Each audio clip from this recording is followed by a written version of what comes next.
We're here with Leslie Bradshaw, managing partner of Made by Many at the Counterculture Restaurant.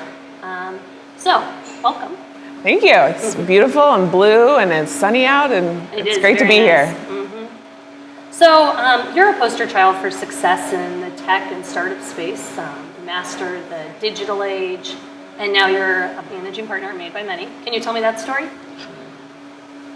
Without going back too far, I think it just has a lot to do with the work ethic that my parents instilled in me. You know, they're farmers and they'd get us up early on Saturday, whether we liked it or not. And we had to work hard and we worked for ourselves. And so I think entrepreneurship has always been a theme within kind of my career and where I'm at. And where my ancestors pioneered across the Oregon Trail, I'm kind of pioneering more of a digital trail. But I also will come clean and say, it's not that I'm so much an early adopter on the tip of the spear, but I hang out with people who are. And oftentimes those people are a little creative, a little out there. They're visionary, they're kind of even savant level, but they need a bridge to execution. And I think that's really where my career has settled into a great spot, is working with the people who have the vision, because I have the vision to get the vision done. And so that's the reputation that I've built, and that's the thing that I think has been a lot of fun, because you hang out with these cool, creative, crazy people, but you still got to make money, you still got to turn it into some sort of deliverable at the end of the day. So I'm an executor, I'm an operator, and that's how I ended up at Made by. Yeah, cool. So the topic of today's conference is adapting to human behavior in the connected age. Can you tell me your own take on what the connected age is and how it compares to 5 or 10 years ago?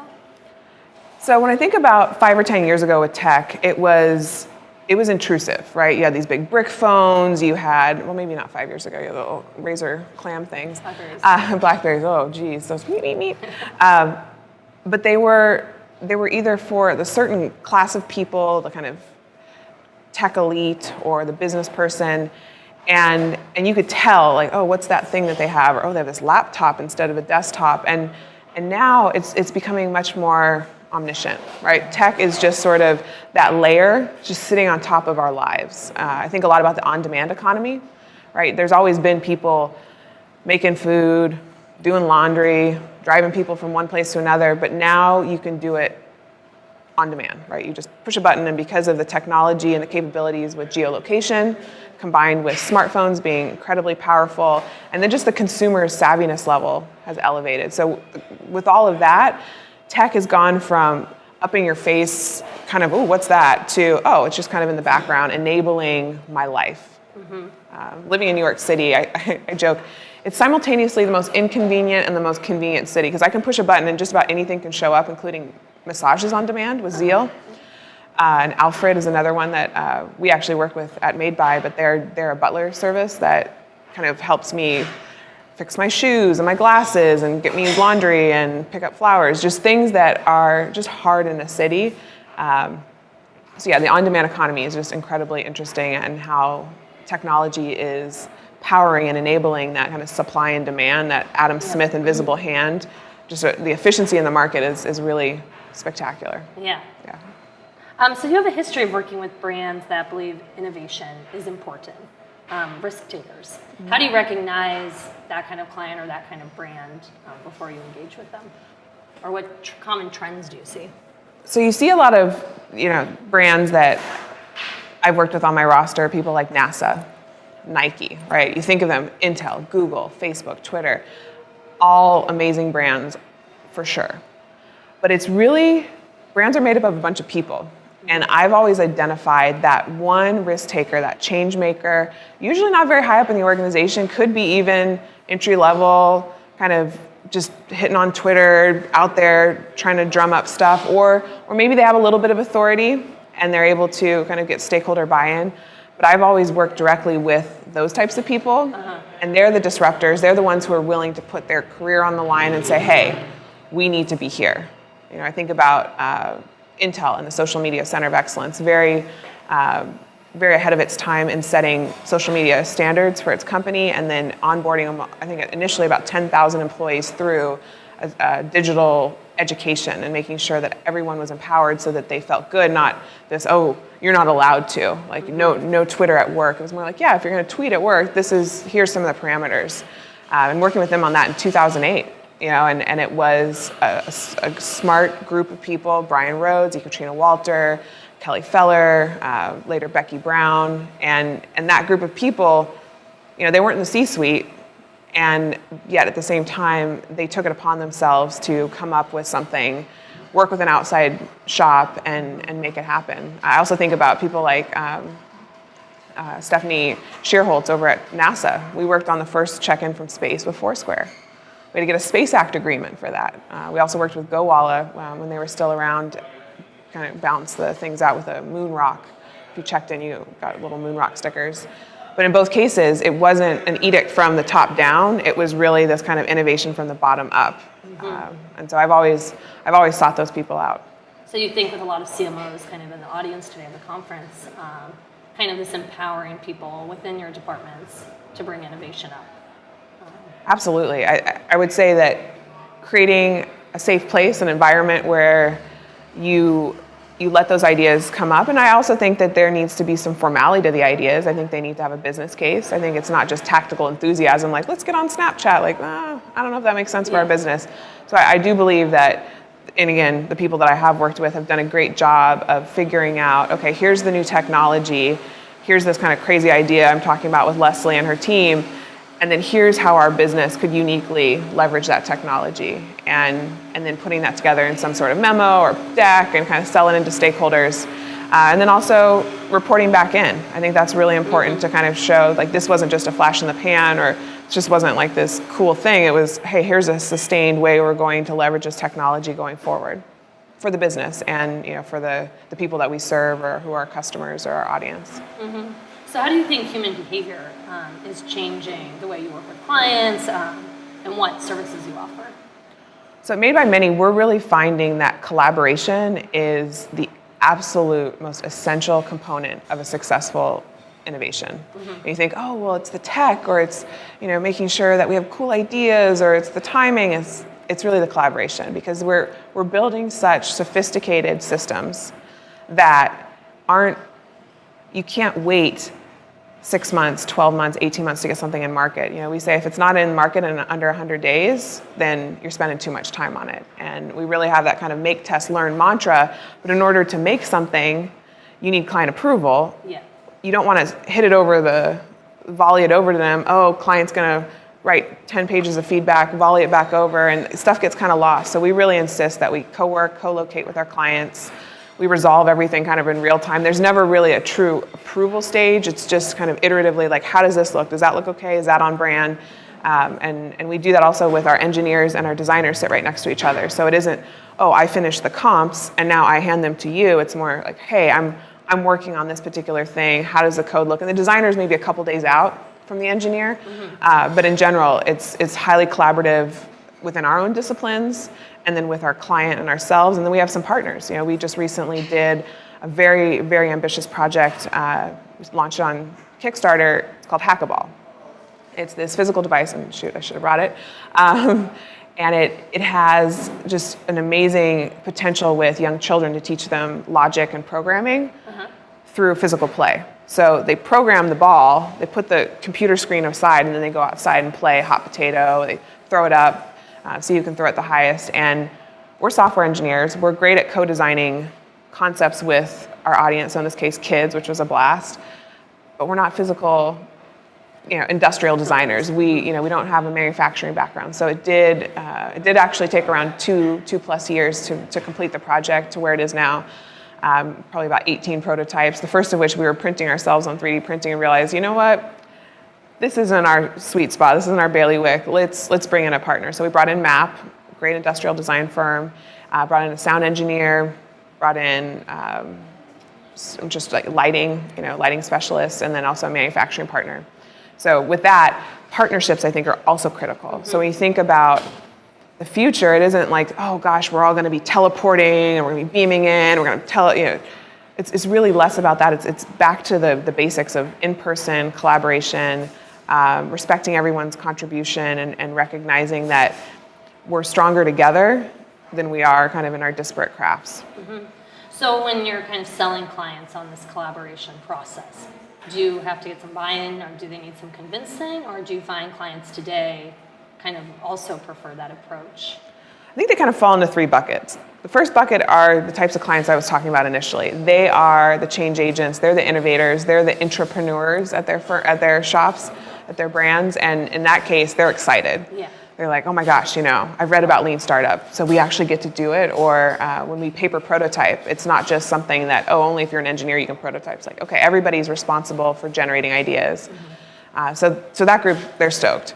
The second group is I can give you like 25, maybe even 50% of my headcount time. And they say that, and then when life sets back in and they've got 20 bazillion other priorities, you don't get as much time. Yeah. And it's hard, I think, especially geographic separation. If they're in our region, then that's great. We oftentimes will go and co-locate temporarily we have our London office, so we'll be all kind of over Europe, or we'll be all over the US, but ideally, you're in the same city, you're sharing offices at least a couple times a week. The last group, I think, is the traditional buyer. He or she is used to giving the agency a brief, giving some specs and say, go build it, go do it, and let me know when you're done, or let me know when you need to sign off. And that's probably the most challenging group. I don't think that they're difficult in and of themselves. They just haven't been exposed to it. And when they are, typically, you get people drawing and involved in the process, talking to customers out in the field, and bringing things to life. I think they enjoy it, but it is more work. And for people who are very busy and who are wanting to kind of just outsource that innovation, we are asking for a much more active client and a much more, at the table, involved regularly, not just at kind of episodic moments. Yeah. So you mentioned your London office. Yeah. What kind of differences do you see from your New York office compared to the UK office? So we've been in the US for just over a year, and we've got about 10, 12 folks in the New York office, about 40 in the London office. London's been around 8 years. So the first thing that we have in Europe that we don't have here is just brand name recognition. We get invited to a lot of dances, a lot of RFP requests. People just know us from the Art of the Trench, from our work with Skype in the classroom, so there's a natural kind of word of mouth business generation cycle that goes on. In the US, really interesting things kind of emerged probably in the last 8 months, and that is a lot of startups are coming to us, and we are taking them on as clients, and they are, one, more resourced than the startups generally in London. Two, I just think in 2015, the consumer expectation for what a digital service or app or whatever it feels like, it's got to be Uber, it's got to be seamless, they have an expectation, so you can't do kind of the old-fashioned bubblegum chicken wire MVP with a little bit of fail whale because your systems aren't quite there. You'll be dead in the water. Consumers won't give you a second look. So we're finding that with a little bit more money in that kind of seed, post, maybe about Series A round, people are looking for that step change in their technology. And I would imagine, or I would kind of posit that mostly companies at that stage just don't have the resources and wherewithal to recruit and get on staff enough engineers to build that database, to build those APIs, to get those interfaces up and running, and instead they're coming to us. And I also would say that non-technical founders, where else are you going to find a CTO and a bunch of engineers that are ready, who have worked together, who are tight and can crank something out in 100 days? It's really difficult to not only find that, but also you don't want to lose that momentum. We have one of our clients, product market fit out of Boston. They wanted to iterate and kind of keep moving, bring it down to New York. And they don't have time to kind of pause, wait 6 months, recruit, train staff, build out. Like, they've got to keep running. They can't even miss that step. I think of it kind of in a relay race, and you're saying, hoy, and you're throwing back and you've got the baton, and somebody's got to be there to catch it, or else you're gonna lose that race. So I think the speed of business, the expectation of the consumer, and the money going into startups in the United States have opened a new market for us that we're really excited about. So kind of doing my research for today, I've noticed that you've kind of always sat on the front of behavioral trends, so web, social, big data. What trends do you see coming up, or what challenges do you see? Well, I probably need to hang out with some of my smart friends here at South by to answer that one. Some of the things, again, I'll kind of mention the on-demand economy once again, that adding a digital service layer on existing real-world services, we'll continue to see more of that. And I'm interested to see how that plays out in the flyover states, in my hometown out in Oregon, because I don't know if there's enough density to make that supply and demand make sense. But in urban areas, even in kind of mid-sized cities like Austin, I think it definitely makes sense to have that on-demand economy. The other thing I'm really bullish on is small business SMB software. Looking at how many great softwares that are rolling out to service people like myself and our founding team, as well as other small businesses and pure counterculture. There's things like insurance, payroll, 401k, commuter benefits, expenses, managing your contractors, just bookkeeping. There's all this stuff that just has to be done. 20 years ago, you need to have back of house, back of office, maybe you outsource that function. But now you can really do a lot of that with the cloud-based technologies. Zenefits, one of the kind of best kept secrets of the startup space. It was named the #1 startup of 2014 by Forbes. People are, I don't know what Zenefits is, unless you have a small business, in which case you're like, oh my gosh, Zenefits changed my life, which it changed mine because it's my broker of record. I don't have to interface with Aetna and Guardian and all these other Ameriflex and just these archaic systems with 5 different websites and 12 different logins that I can never quite understand how to get what I need. And instead, it's just this nice, friendly interface as the admin, and then all my employees can log in, update their information, get what they need for their dependents. And that right there, that's solving a real acute problem. I look at a lot of B2C software and ideas and apps and things here at South by, and some of them are great ideas, but a lot of them are just maybe a couple thousand people might find it slightly interesting, whereas Zenefits is mission critical. And that's a big difference I see in success as a business, is if you can get something that changes someone's life for the better, whether it be health, but also I think just time and giving people time back and ease of use, just improving user experience. So I guess the kind of third trend coming off of that would be, let's get that service layer on top of our government. Just trying to file taxes in the city and the state, and I've got some of our British colleagues coming over on visas, and just the complex systems to navigate. I would love to see that same level of innovation and user experience excellence being brought into kind of the way that you navigate our government. And that's something I would love to see. And I'm not sure that the money's there as much as the kind of SaaS model of recurring and every month, for $19.99, you get your cloud-based software to run your company. But I'd love to see that in the future. People might be demanding it. Maybe it'll come to a point where even the government is staffing people. And you kind of see a little bit of it with the Obama administration, obviously healthcare.gov, that kind of kerfuffle and issue. But certainly looking at how people's lives are made easier by technology and the expectation is there. And also just the technology and our understanding of how to get to that point, how to do customer development, how to prototype, how to iterate.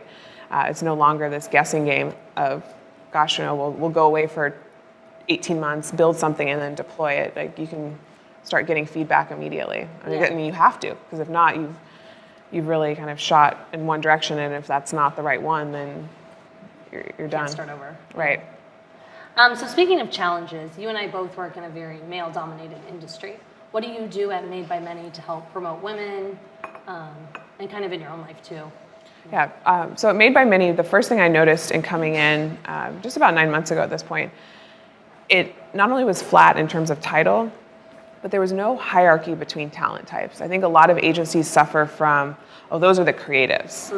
And those are the account people. Or, that's the PR, and I hate saying this, but that's the PR girls, right? They do the events, they talk to the press, and those are the engineers. And there becomes, and I saw it when I was working in the legal field too, you have the lawyers and the paralegals. There's this division that's not new to the agency world or the legal world, but for a long time, women, our best shot was a paraprofessional role. We were the nurses, we were the secretaries, we were the stewardesses, and now that's not the case. And so to be at Made by Many and to see truly every talent type's ideas and contributions in craft being equally weighted, it was so nice. It wasn't like, I was like, oh, I'm allowed to contribute in the brainstorm, or I'm allowed to draw, because before, that was just the creative director. So I think one thing that agencies can do is start finding ways to culturally shift from this hierarchy of talent type, and also shifting out of this paraprofessional versus professional, and trying to flatten that, because, as we've been kind of talking, collaboration needs to happen seamlessly across all those. And when you have people on different footing, or some people kind of not feeling like their ideas are valued and other people thinking that their ideas are better, then you're not gonna get the best idea. So stop doing that. So that's one thing we do at Made By. Another thing I really appreciate about my male colleagues, when they are recruiting for a position in their department, they run the job description by female employees and just say, hey, just wanna make sure language is neutral, don't wanna be using any bro terms, and just ensure that when we're going out into recruitment as well, is that we're going to networks and they're saying, hey, could you pass this to some of the lists that you're on? I know you're involved in female and tech communities, and I know you have a couple of girlfriends that work in these other design roles. Could you have them pass it on? And I think everyone needs to make a little bit of an extra effort, because it's homophily, right? It's like of the same kind. We all kind of hang out with our same types, and it's not malicious, but over time, if you don't bridge out to other networks and to other, not just women, but to other diverse groups in terms of age and ethnicity and just backgrounds, then you're going to be stuck with a very homogenous set of ideas and set of solutions. And we keep seeing it all over, but diversity in teams are good for innovation, and they're good for the idea generation. So we believe that strongly. And I guess one last bit, I think I am always looking to mentor young women. I write a blog about getting more women more power seats at the table, and for the last 4 years I've sat down with executive women once a month to see what exactly were some of those tactics you used, and how might we look at kind of a playbook called More Power Seats is at Forbes, and I'm trying to think about combining them all. Everybody's career is different, but if there's little learnings that women can draw, and I also think we need to have role models that you can look and say, that is a life or a job or a trajectory that I want to be on. You look at Warren Buffett, you look at Jay-Z, you look at Mark Zuckerberg, there's a lot of really great male examples, but now what do we have? We've got Marissa Mayer, Sheryl Sandberg, Beyonce, just these smart, successful, strong women, and showing gals that they don't have to be, young women our age, they don't have to just be that kind of support role, and that there are a lot of different paths they can take and still be mothers if they'd like to, and still have fulfilling careers and relationships if they want to. So I think it's about visibility. It's about making sure that you're bridging into new networks, and also to flatten those hierarchies of talent. Cool. Yeah. So kind of on the topic of empowerment then, so you take branding hotbeds like Instagram, Facebook, all user-generated content platforms. Do you think there's longevity in the commercialization of these tools? What does that look like to you kind of down the road? So just looking at the economics of many startups, they are in a bubble, not just in like the funding bubble, but their business model is operating much like, coming from the farming world, farm subsidies, right? That's an artificial market that's being created. I was sad to see it happen with GigaOM shutting down. Part of the discourse around that is that they've been venture backed this whole time, so they haven't really had to do some of the innovation and restructuring and things that some of the other traditional media companies have had to do, because they're operating with kind of fake economics, and when those fake economics are finally kind of melting away and you've got to face reality of supply, demand, money in, money out, all the companies you just listed, yes, they have big valuations, yes, they have big active user bases, but if you can't unlock monetization, then you're going to go the way of the dodo. So how do we unlock that value? I think in particular in the content creating platforms that are consumer facing, because consumers, we don't want to pay for anything. Maybe we'll pay like 99 cents for maybe a few in-app purchases, but in general, we want everything to be free. Now, that's because we've only been on these platforms at most, let's say 5-10 years. We've been creating. But what happens when we're 93, like my grandma? How do we sit down with our grandkids and look back retrospectively at our lives? Because it's scattered all over the place. We've got some Google results, we've got some platforms that may have come and gone. And I think that there will be an emergence of a very viable B2C product that has a meaningful, not just storage, because we have kind of like the Dropbox and Flickr and on Photo Bucket, not just storage, but meaningful curation and contextualization of our lives. Because our lives at this point, and especially for those coming up, they will be entirely recorded in some capacity on our phones and our computers, in the cloud, on various platforms like Medium and Instagram and all these that you were listing. And I know for certain I want to have that retrospective moment with my descendants, and I want that to carry on, much like I was saying my ancestors came across the Oregon Trail, and we have letters that they were writing back home, and once they homesteaded in Idaho and Oregon, we have photos, and there's that rich, wonderful history that connects us all to where we've come and gives us a sense of who we are and a place in the world and in our communities. And to not have that, because we aren't right now. We aren't really thinking conscientiously because we're still creating, we're still charging forward. But at some point, 20, 30 years from now, we are going to want to have that moment. So I don't know, maybe an idea for a startup. Maybe I'm certain that all those platforms are thinking about that moment and certainly are handling when someone passes away and how to best handle that with the family and how to respect that. But to hold on to it in a meaningful, I know there's blurb, you can print the books, but something bigger than that, because we're creating a lot of stuff. Pieces it together. And exactly, you've got disparate kind of activity on multiple platforms. Is it like the flipboard of your life? And is it a digital asset or is it a physically printed thing? And multimedia, different video combined with. Yeah, and modernizing interfaces. I think that's another trend in general that we're kind of talking about. Just to go a little bit on a tangent with what we're doing at Made by Many and Universal Music.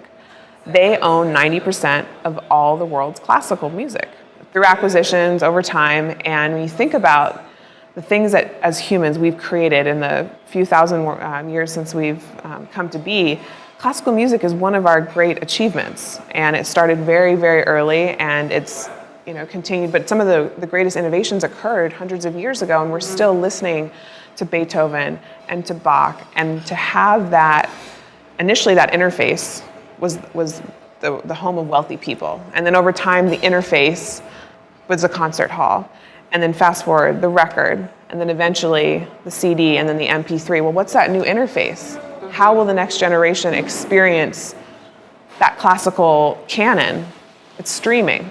It might be something different a couple of years from now, but right here and right now, streaming services are how people are consuming music. So Universal worked with us to both market test and eventually take to market the first classical-only streaming service called Composed. It launched in the UK in November. We'll be deploying out to kind of a few other countries as the months march on as we learn from it. But it's about taking something like the photo album or something like the song and figuring out how we retain the integrity of that and the importance of that to our culture and the meaning, and then to bring it and make sure that the interface is modernized and in a way that people can consume, understand, and also just preserve it. I think about a lot of the activities going on at the Smithsonian, Library of Congress. They're just trying to preserve some of the songs and making sure that the records that have the little divots and scratches, that they're somehow digitizing and holding on to some of those early recordings, because that's our history. That's the rich, creative, beautiful thing that we've done. Cool. So awesome. yes. Well.